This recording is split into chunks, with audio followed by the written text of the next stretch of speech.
Hi guys, this is Breaker, and I am back. It looks like we have a game between Hephaistas, as well as in the lower left-hand corner. It looks as though he is without a team, and since he said, hey, I give you none other than Grubby. Stick him toch niet, USA? I'm not entirely sure what that means. Niet? Toch? Must be Dutch, because my Dutch is rather decrepit. I did study it for one semester, but here we go. Stikkenmerd. Stikkenmerd. I'm not sure what that means. And in the upper right-hand corner, everybody's favorite Zergen eXeA from Holland. He is a GM. And it's Hephaistas. I'm sorry, I'm distracted by the Dutch. Ik doe alsof ik USA ben. Good luck, have fun. Heb ik een excuus dat ik zuig? It's an excuse that I have. Ik tezig? Hahaha. Hold on just a second. Ik. Hang on. Zeg is. Sorry, my Dutch is actually quite decrepit. I got distracted there for just a moment. But interesting opener from Grubby so far. He's actually going for a gateway as opposed to the Forge Fast Expand opener. Forge Fast Expand is actually more optimal, more geared towards, say, what's the word I'm looking for?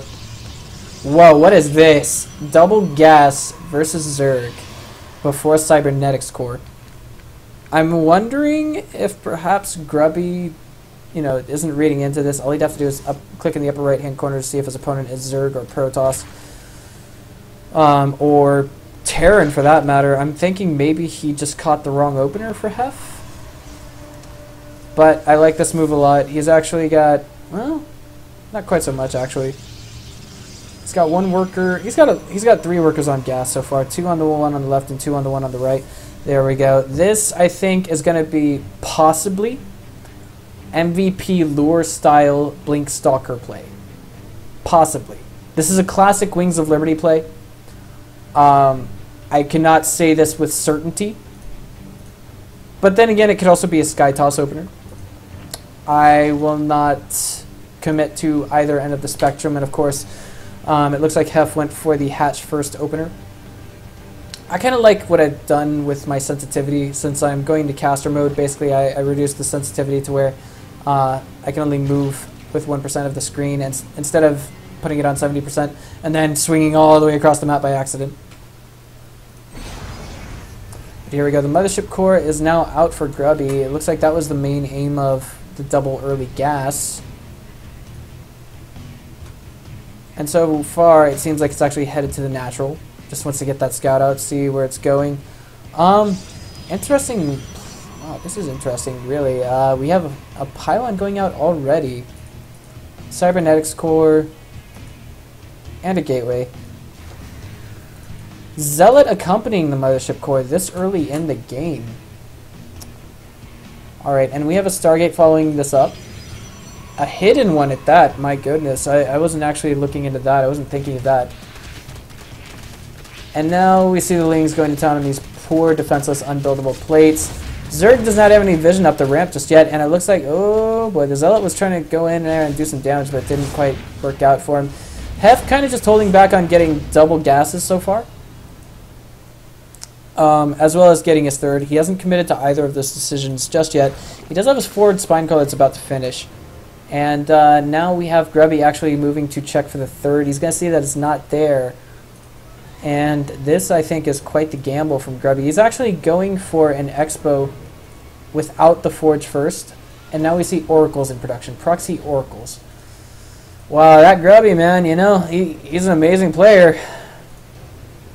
I think he has the potential to kill a lot of drones here, especially with only 1 queen in the main.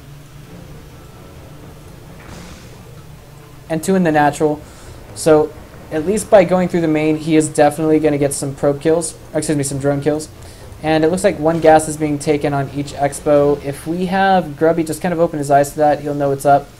And Hephaistas can see that something is definitely up here, just as his drones are under attack. And it looks like we have Grubby willing to sacrifice that Oracle to get a lot of probe kills. He actually wasn't microing it well enough, and he actually ended up attacking a Queen. Speaking of Queen, I'm not sure, but I think we did see a Queen fall here, if not a couple of Lings. If we check the worker count right now, we actually see that Hephaistas is still ahead, only slightly. But now we also see that Grubby is willing to crank out that second Oracle, and let's see how many kills it's going to go in there and get. Of course, we have a Spore Crawler and 2 Queens to kind of reinforce what's going down there. That Sacrificial Overlord went in and saw just this much. He knows now that something is up. And I think that the amount of damage that we've seen... Excuse me, I didn't want to hit that button. The amount of damage that we've seen Grubby do now has actually panned out for him. He's gotten 8 worker kills, 9 now. That's 450 minerals altogether. If we just check on the price of a single Oracle, it's 150 minerals, 150 gas. So if you want to measure out 50 resources for each one, that means he's killed enough to pay for the one that he lost.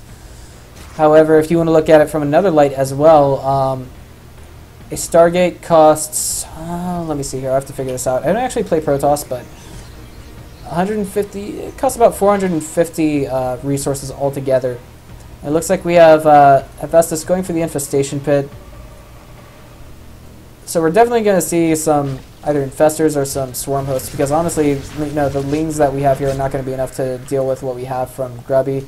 Fungal Growths would actually deal with the Oracles quite aptly.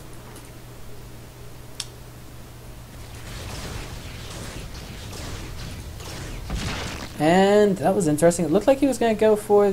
Yeah, there we go. We have the Chongdong. That just means wormhole, if you will. That's what the Chinese call a Nidus worm. Excuse me, Nidus network. Yes, yes, yes. And this is actually some effective harass that we see coming from Grubby. I won't say that it's quite panning out, but he's certainly forced, Hephaistas to lose a lot of workers in the process, and there's just so much going on, it's so difficult to keep up with. Worker count now actually is completely even for both players. As Zerg, you do not want that to happen unless you actually have a thrivent army supply. And now we have Enduring Locusts out and on the way. Excuse me, on the way right now, along with 5 Swarm Hosts that are in production.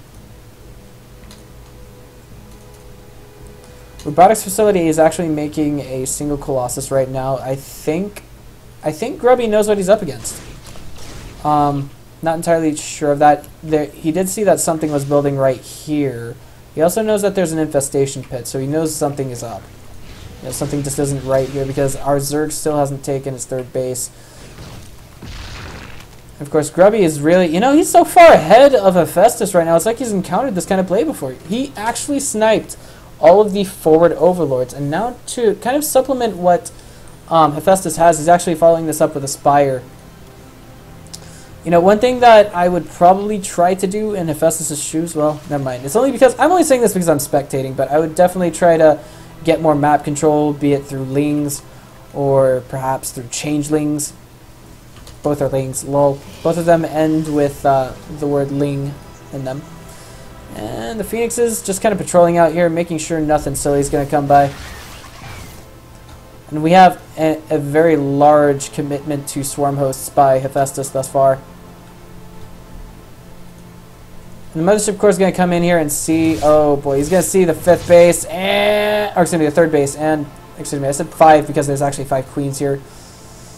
The Queens almost kind of get the Mothership Core.